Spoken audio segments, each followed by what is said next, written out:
eu preciso passar quase 20, 30 minutos procurando no YouTube. Porque às vezes a gente abre, Não acha? só em palavras emotivas, e você não acha. Aí às vezes você tem que ir para os pregadores americanos para você ouvir uma palavra que realmente venha confrontar em seu coração. Então, a igreja tem falhado. A igreja tem falhado, porque as pregações são pregações coaches. E não é para ser assim. E as pessoas estão entrando em depressão por isso. E aí a igreja ainda entra com profissionais para ajudar a tudo isso que está acontecendo. Então, para mim, Só que, graças a Deus, eu nunca fui confrontado. Nunca fui confrontado nesse sentido. Porque assim, eu creio que tem certas ocasiões que o remédio ele precisa entrar. Né? Nós temos, de vez em quando eu vou ali na Lavardiere e eu vejo casos ali de pessoas que estão totalmente, elas não têm nem como parar para ouvir a palavra. Elas estão totalmente perturbadas. Então, e aí tem que entrar com remédio. Algo mais forte.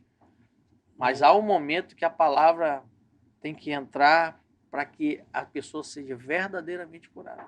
Eu acho que assim, também, que a palavra de Deus, tu pode ser a pessoa mais errada do mundo, mais louca, como as pessoas falam, do mundo. Mas quando toca no teu coração a palavra de Deus, tu para, às vezes até se emociona com o que alguém está passando para ti, o que a palavra está tocando no teu coração.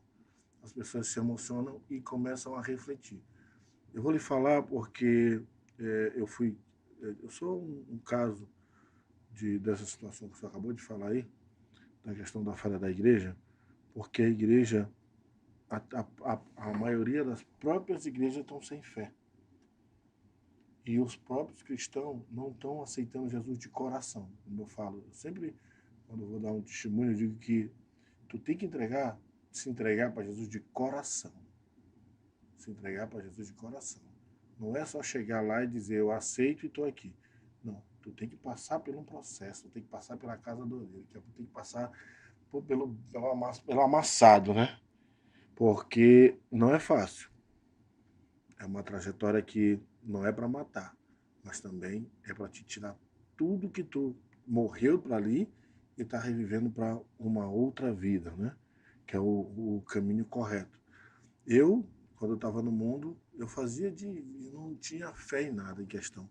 Eu te dizia que tem fé em Deus, mas a gente não acreditava que é um Deus vivo e que pode curar e pode trazer muitas coisas boas para a gente. Hoje eu já estou batizado, já morri para o mundo, mas a gente tem falhas. Nós somos seres humanos, né? Nós temos falhas. Pastor, vou lhe falar que eu vejo cada coisa bizarra, só que a gente não pode contestar, que a gente é uma minoria, né? E a maioria, o mundo hoje tá faltando muito a presença de Cristo no coração e do Espírito Santo, porque é difícil, é muito difícil. Tem alguma pergunta, pastor? Não? Tu disse que tinha outra pergunta? sim, em relação. Você falou do evangelho que não se prega mais, um evangelho de verdade, um evangelho que confronta, um evangelho que denuncia o ego, o orgulho, que não amassageia o ego. Lá na casa do papai, essas pessoas, quando elas começam a frequentar, a conviver, os internos, e aí também para a igreja, eles são confrontados, porque se tem muitas pessoas que têm entendimento, eles estão na rua, eles precisam de uma palavra de ânimo, ó, Jesus te ama, ele tem o melhor para ti, aí fica aquela mensagem massageando o ego. Eu queria que o senhor contasse um pouco como é o tratamento relacionado aos internos, o que é pregado. Existe um confronto do ego, do orgulho do interno, e isso existe um processo de quebrantamento por parte da liderança da igreja, dos pastores. Queria que o senhor falasse sobre isso. Na realidade, assim, a gente confronta, mas a gente também dá amor, né? E hoje mesmo, né, quando eu saí aqui, eu estava conversando com um interno e eu tenho adotado muito essa estratégia de conversar e depois de conversar, dizer que amo, que acredito na transformação dele, depois de um abraço, né? Porque nós sabemos que essas pessoas, quando vêm da rua, elas vêm totalmente destruídas. Mas elas precisam, primeira coisa, quebrar o orgulho que elas têm. Porque tem muitas pessoas que estão em determinadas situações por orgulho, por não acreditar em si mesmo mais, ou por deixar de procurar a própria família para ajudar ele. Então a gente confronta, mas a gente também quebranta.